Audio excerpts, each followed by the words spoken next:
भगवान की जय। ये कथा मैंने इसलिए सुनाई थी केवल कि भगवान श्री गणेश जी विघ्न करता भी हैं।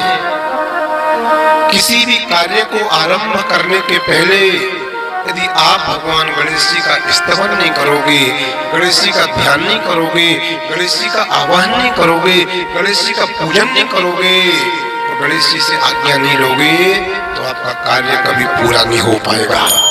उसमें विघ्न आएगा, उसमें परेशानी आएगी, उसमें समस्या जरूर आएगी, लेकिन कोई काम ऐसा हो कि जिसमें समस्या आना बिल्कुल निश्चित है, लेकिन ऐसे कार्य को करने के पहले भी यदि आपने भगवान मंगल मूर्ति गणेश का पूजन कर लिया तो विघ्न बाधा भी प्रणाम करके वापस चली जाएगी। और विघ्न हरता तो है। गणेश जी के 12 नाम है, हाथ जोड़ो सब लोग। इन 12 नामों की बहुत बड़ी महिमा है। सुमुखश्चैकदन्तश्च कपिलो गजकर्ण कहा, लंबोदरश्च विकटो विघ्ननाशो विनायकः, धूम्रकेतुर्गणाध्यक्षः बालचंद्रो गजाननः, द्वादशैतानि नामानि या पठेत शृणुयादपि। यदि इतने कामों में बाधा आ रही हो जो मैं बोलने जा रहा हूँ, तो इन बाधाओं को खत्म करने के लिए 12 नामों से भगवान गणेश जी का पूजन करना, तो आपके लिए इन कामों में बाधा नहीं आएगी। कहाँ कहाँ नोट करो। विद्यारंभे विवाहे च प्रवेशे निर्गमे तथा संग्रामे संकटे चैव विघ्नस्तस्य न जायते। सुन लिया। यदि आपका बेटा और बेटी पढ़ने में बहुत ज्यादा इंटेलिजेंट ना हो, तो आप अपने बच्चों से भोजपत्र के ऊपर 3 महीने तक लगातार भगवान गणेश जी के इन 12 नामों को लिखवाइएगा।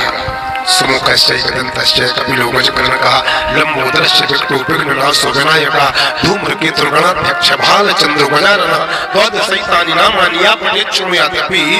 और 3 माह तक लगातार भोजपत्र के ऊपर लाल पेन की स्याही से लिखवा करके भगवान गणेश जी के चरणों में अर्पण करवाना। नियम से आपके बेटा का पढ़ाई में मन लगने लगेगा और वो बहुत अच्छी विद्या वाला बन जाएगा। ये कंकर्म है। यदि आपके बेटे के विवाह में विघ्न आ रहा हो, बाधा आ रही हो, आपकी बेटी के विवाह में भी विघ्न या बाधा आ रही हो, तो भोजपत्र के ऊपर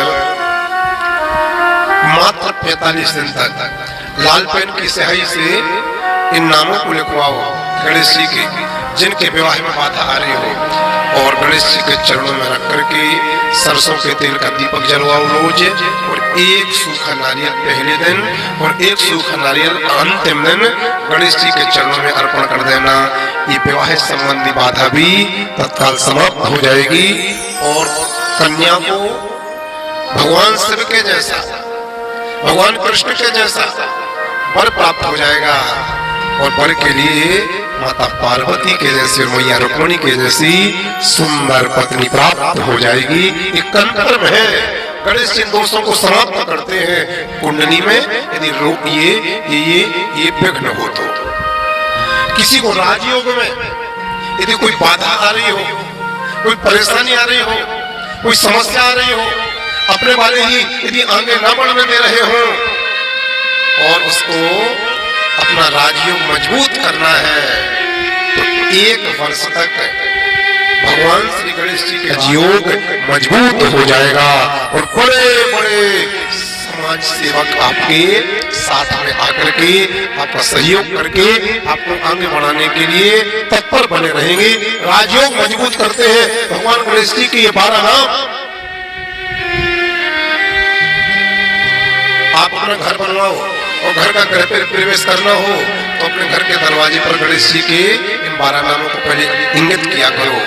किसी युद्ध में आपको यदि विजय प्राप्त करना हो तो अपने घर से गणेश जी के 12 नामों को लेकर निकलिएगा। आपको युद्ध में विजय श्री प्राप्त होगी। आप किसी यात्रा को करने जा रहे हो, आप अपने घर से निकलो तो गणेश जी के 12 नामों को लेकर जाना। यात्रा चाहे 300 किलोमीटर की हो या 3000 किलोमीटर की हो, आपकी यात्रा में कोई भी विघ्न, कोई भी बाधा नहीं आएगा। ये भगवान गणेश जी का वचन है। मामा जी, गणेश भगवान को बुद्धि का दाता कहा गया है। इनकी जो पूजा करता है, इनकी जो सेवा करता है, वो प्रज्ञावान बनता है, अर्थात बुद्धिमान बनता है, जिसके लिए समाज में अपनी कीर्ति बढ़ानी हो, जिसको विद्या के द्वारा अपने आप को, अपनी क्षमता की कीर्ति बढ़ानी हो, जिनके लिए समाज में, अपने घर में, अपने परिवार में अपने धन की कीर्ति को बढ़ाना हो, उन समस्त भक्तों के लिए भगवान गणेश का पूजन करना जरूर चाहिए। गणेश भगवान का यजन करने से, भजन करने से, पूजन करने से हमारी लौकिक कीर्ति और अध्यात्म की कीर्ति बहुत बढ़ती है, दिग्विजयांतरों में बढ़ती है। तो जिनको अपने नाम की कीर्ति, जिसको अपनी पहचान की कीर्ति बढ़ानी हो, उनके लिए मंगल मूर्ति भगवान गणेश जी का पूजन जरूर करना चाहिए, क्योंकि बुद्धि के दाता है।